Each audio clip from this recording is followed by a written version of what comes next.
Hey guys, it's Sosa. So today I thought I would make a video on my self-tape setup and how I get my self-tapes done living in this 150 square foot room. And as you can see, this room isn't exactly empty. And the reason I'm making this video today is because self-tapes are becoming the #1 way that casting directors are auditioning film and TV actors. Theater actors don't have to worry so much about self-tapes unless they're auditioning for productions that are out of their hometowns and states, etc. So I thought today I would give you the lowdown on what kind of equipment I use and how I get it all set up. So let's get started, okay? Okay, so one quick thing that I forgot to mention is you're going to see quite a variety of equipment here. Some of it is more expensive than others. I didn't buy it all at once. I did what everyone does. I started small, and over the course of several years, and I'm talking years, I managed to upgrade to bigger and better, more professional equipment. So don't think that I'm saying, oh, he's a struggling actor, but he's got like $600 pieces of equipment lying around.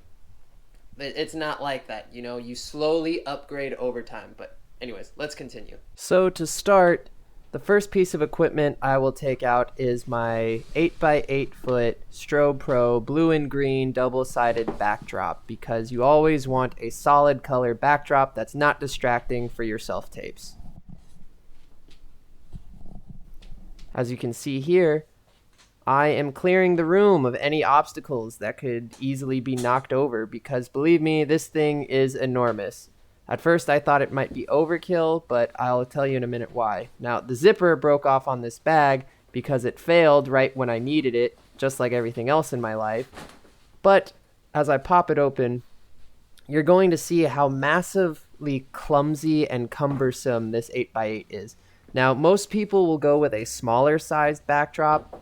A 5 foot by 7 foot backdrop is the norm. But I decided to go with 8x8 because I knew I was going to have to do full body slates in my audition tapes. And I'll show you those later on in the video, what those look like. And it is a bit of a struggle to get this thing up, but once it is up, I just need to lean it back against the wall so that it doesn't fall over. And it kind of gets propped up at a slant. And then I'll tuck it behind my guitar amp just to keep it secure and stable. But otherwise, having that extra space on a backdrop is such a boon. It is such a help. And right there, you can see me just cleaning bits of dust off so that way it doesn't end up in my shots as I'm about to record. And we are all set.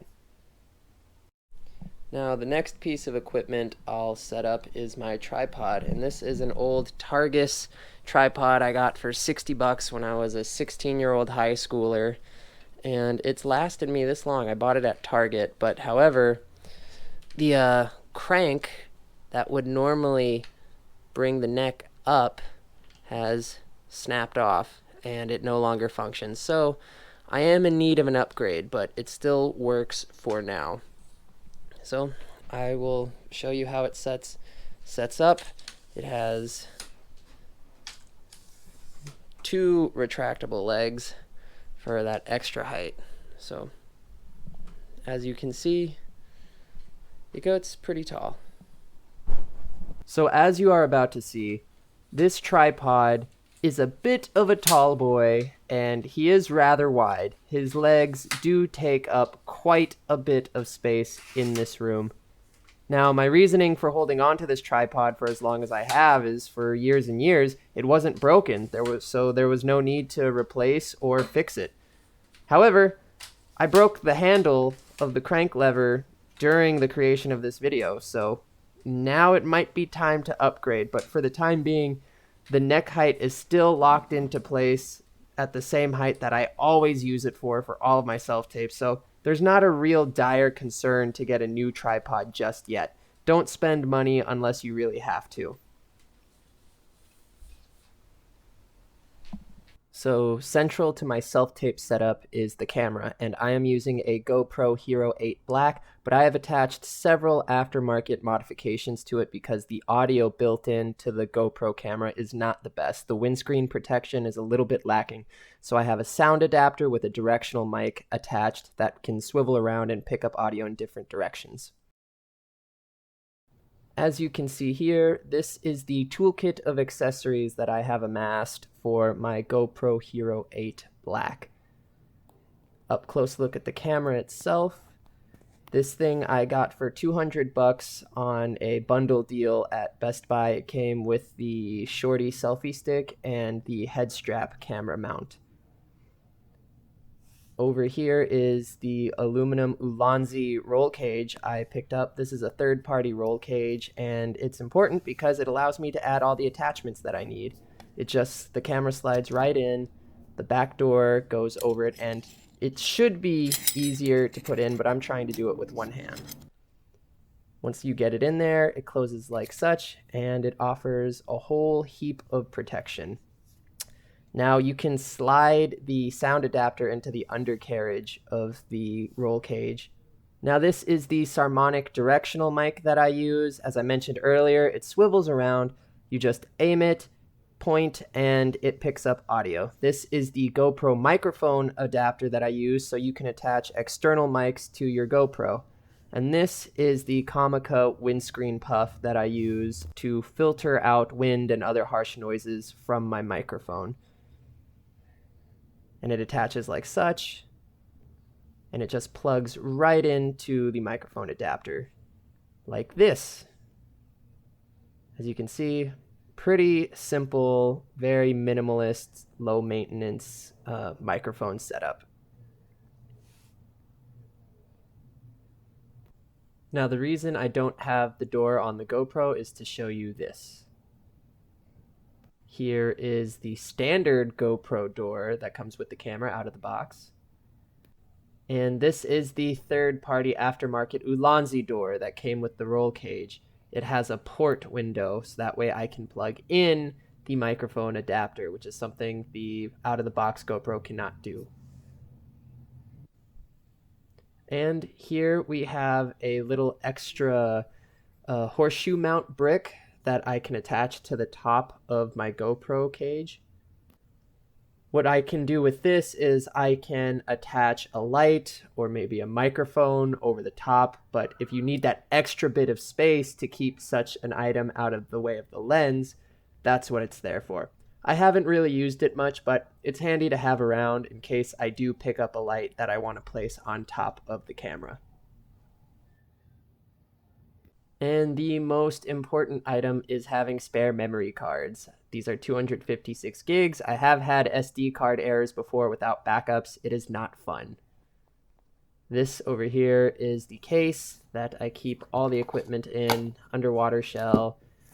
And it comes with a little bag with another mesh bag inside that I place the more sensitive small things, such as the memory cards. And the mesh bag fits inside the case in a top pocket, and it's really neat, helps me keep things organized. And to cap it off, I have some spare mounts and a chest rig.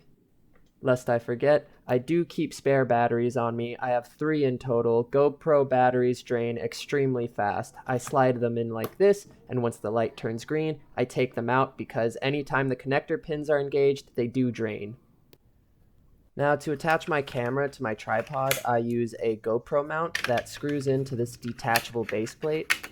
I don't use the base plate much, but it could come in handy for someone who wants to flip their camera around, but they don't want to go through the trouble of repositioning their tripod. Then I unthread the screw to the mount, and forgive me, I'm attempting to do this with one hand. I position the legs of the roll cage to the camera into the mount, and then I rethread the screw into the mount like such. And I can angle the camera the way that I desire, and then I just swivel the directional mic. And then finally, I just use the bubble level to make sure everything is even. Unfortunately, the GoPro only has 4 zoom settings, which is somewhat limiting.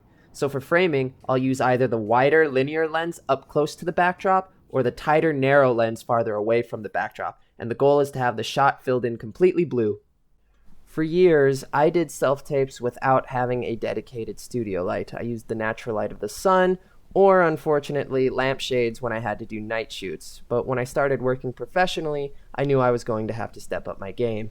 So I invested in an Amaran P60C LED panel light. This light does come with a softbox, it does come with a light grid, and it hooks over the corner of the panel light with elastics, just as I'm demonstrating. I'm not going to take the whole thing off because it's kind of cumbersome with one hand, but it is battery powered. I don't own the batteries, so I just use the power adapter that plugs directly into the wall. Simple.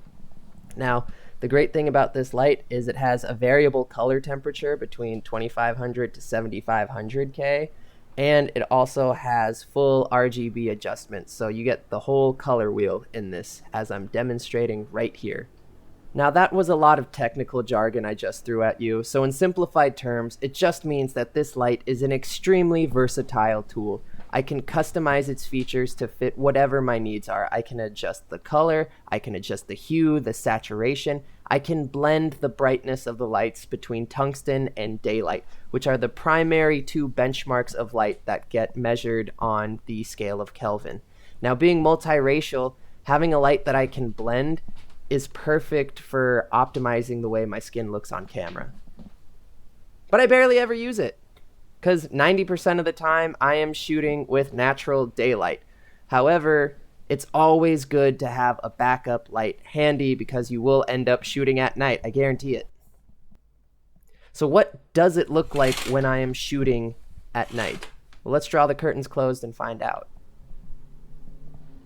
This is my setup during a night shoot. The first thing to note is that I have my light placed almost right on top of my camera. The reason being, I only have one light, so I place it front and center to eliminate as many shadows as I can. The GoPro is then placed offside, just a half step forward of the light, to minimize shadows that could be cast by the tripod. Turn on the GoPro, and there you have it, a well-lit backdrop.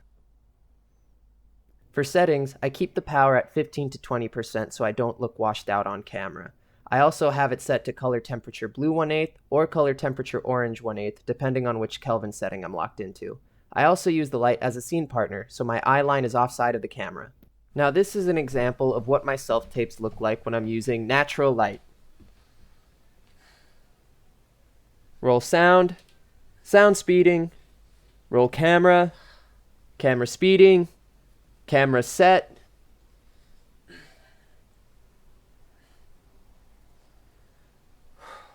and action. Be excellent to each other.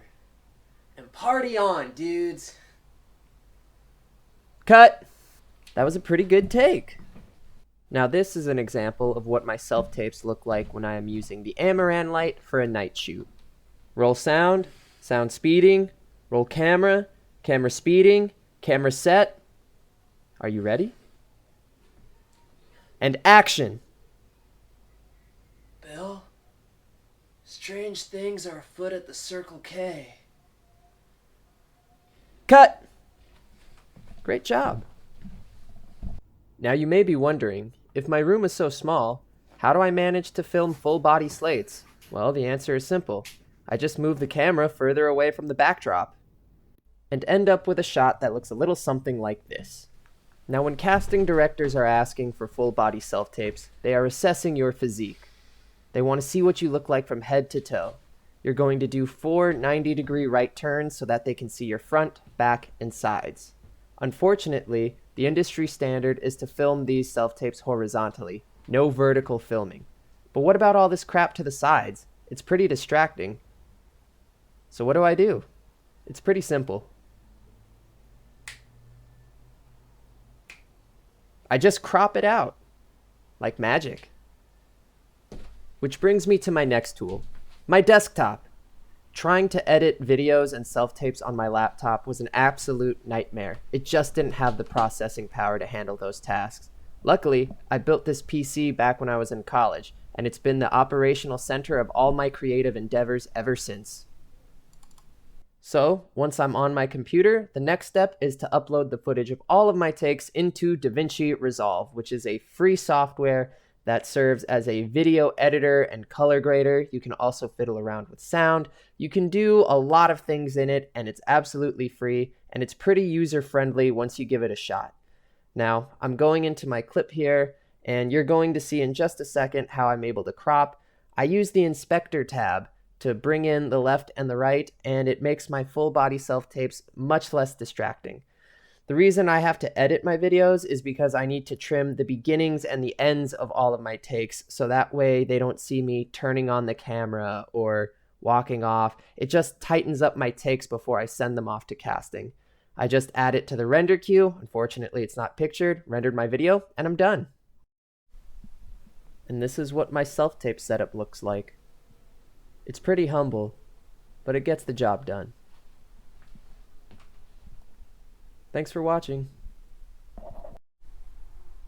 And that pretty much sums up all of the equipment that I use to get my self-tapes done. However, I will note that there is one final component that is always really hard for me to set up and organize, and that is locating a reader. Someone who will help me read the script and be the other actor that I am performing with, who is usually behind the camera recording.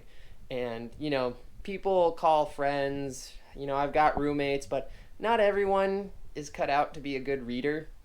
So sometimes if I can't have someone come over and help me and be the reader for my script that I perform with, I'll call up my manager or a friend, and we'll have to do it over Zoom, over like a Facebook Messenger call, and I'll prop up a laptop off to the side and, just have them read the script that I sent to them via email. And yeah, that's pretty much it. So anyways, I hope this was a help. If you have any questions or any information that you'd like to know more about, feel free to just drop a comment and I will do my best to get back to you. Thank you for all the support, guys. Appreciate it.